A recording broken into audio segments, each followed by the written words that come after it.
40வது ஸ்லோகம் பார்க்கலாம். ஸ்ரீ பகவானுவாச்ச பார்த்தனைவேகநாமுத்ர விநாசஸ்தஸ்ய வித்யதே நாஹி கல்யாணகிருத கஷ்சித் துர்கசிதிம் தாத கச்சதி. ஸ்ரீமத் பாகவதத்தில் ஸ்ரீ நாரத முனி வியாசதேவருக்கு இதே போல் உபதேசிக்கிறாங்க.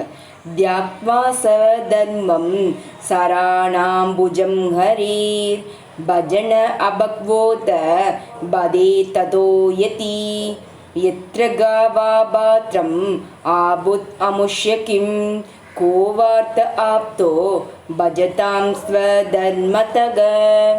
எல்லா பௌதீக முன்னேற்றத்தையும் துறந்து யாராவது பரமபுருஷ பகவானை சரணடைந்தால் அவங்க நஷ்டமோ இடிவோ கொஞ்சமோ ஏற்படாது. அதே சமயம் பக்தி இல்லாதவங்க தனக்கு விதிக்கப்பட்ட கடமையில் முழுமையாக ஈடுபட்டாலும் அதில் எந்த லாபமும் இல்லை. பௌதீக முன்னேற்றத்திற்கு சாஸ்திரங்கள் அடிப்படையிலும் வழக்கத்தின் அடிப்படையிலும் பல்வேறு செயல்களும் இருக்குது. ஆன்மீகம் தனது எல்லா பௌதீக செயல்களையும் வாழ்வில் ஆன்மீக முன்னேற்றத்திற்காக தியாகம் செய்யணும். கிருஷ்ண உணர்வில் முழுமை அடைபவங்க ரொம்ப உயர்ந்த பக்குவ நிலையை அடைஞ்சவங்க. ஆனால் அதே போல் பக்குவ நிலையை அடைய தவறியவங்க பௌதீக ஆன்மீகம் ரெண்டையும் இழந்துருவாங்க என்று சிலர் விவாதிக்கலாம். ஆனால் விதிக்கப்பட்ட கடமைகளை செய்யாதவங்க அதற்காக கஷ்டப்படணும் என்று சாஸ்திரங்களில் சொல்லப்பட்டிருக்கு. அதனால தான் திவ்யமான செயல்களை முறையாக நிறைவேற்ற தவறியவங்க இந்த விளைவுகளுக்கு உட்பட ஆறாங்க என்றும் வாதிடலாம்.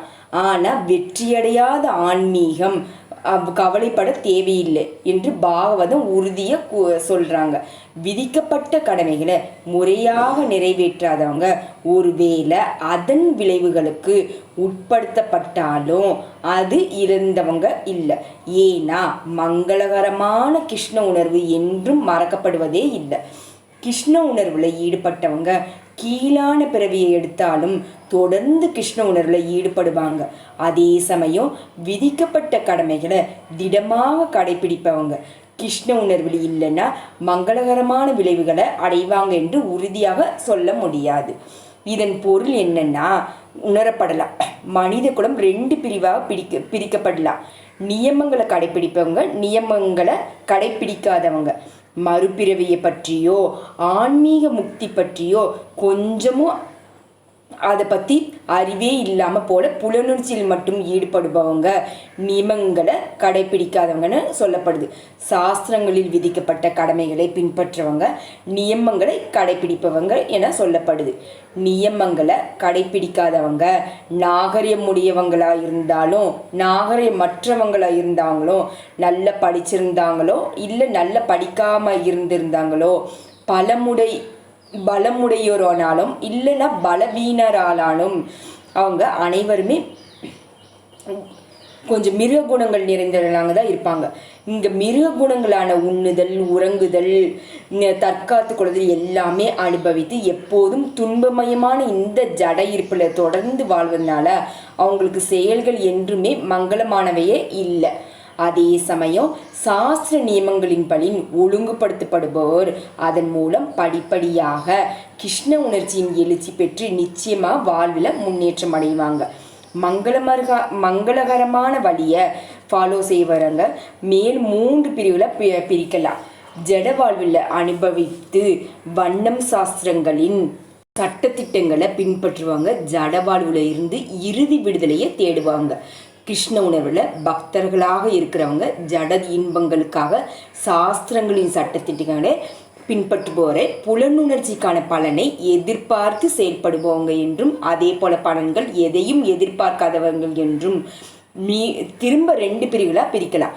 புலனுணர்ச்சிக்கான பலனை எதிர்பார்ப்பவங்க உயர்ந்த வாழ்க்கை தரத்திற்கு உயர் கிரகங்களுக்கு கூட ஏற்றம் பெறலாம். ஆனாலும் ஜட வாழ்வில் இருந்து அவங்க விடுபடுவதே இல்லை என்பதனால அவங்களுக்கு பின்பற்றும் பாதை உண்மையில் மங்களகரமானதே இல்லை. முக்தியை நோக்கி ஒருவனை வழிநடத்தும் செயல்கள் மட்டும்தான் மங்களகரமானவை.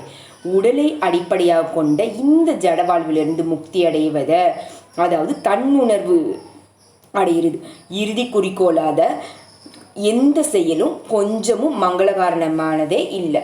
கிருஷ்ண உணர்வில் செய்யப்படும் செயல்கள் மட்டும்தான் மங்களகரமான செயலாகும். கிருஷ்ண உணர்வு பாதையில் முன்னேற்றமடைவதாக எல்லா விதமான உடல் அசௌகரியங்களையும் விருப்பத்துடன் ஏற்பவங்க கடுமையான பக்குவமான ஆன்மீகவாதின்னு சொல்லலாம். மேலும் அஷ்டாங்க யோகம் கிருஷ்ண உணர்வு என்னும் இறுதி நிலையை நோக்கிய செயல்படுது என்பதனால அதுவும் மங்களகரமானது தான். இந்த விஷயத்தில் தன்னால் முடிந்த எல்லா முயற்சியும் செய்பவங்க இழிவை கண்டு பயப்பட தேவையே இல்லை. ஹரே கிருஷ்ண கிருஷ்ண கிருஷ்ண ஹரே ஹரே, ஹரே ராம ராம ராம ஹரே ஹரே, ஹரே கிருஷ்ணா.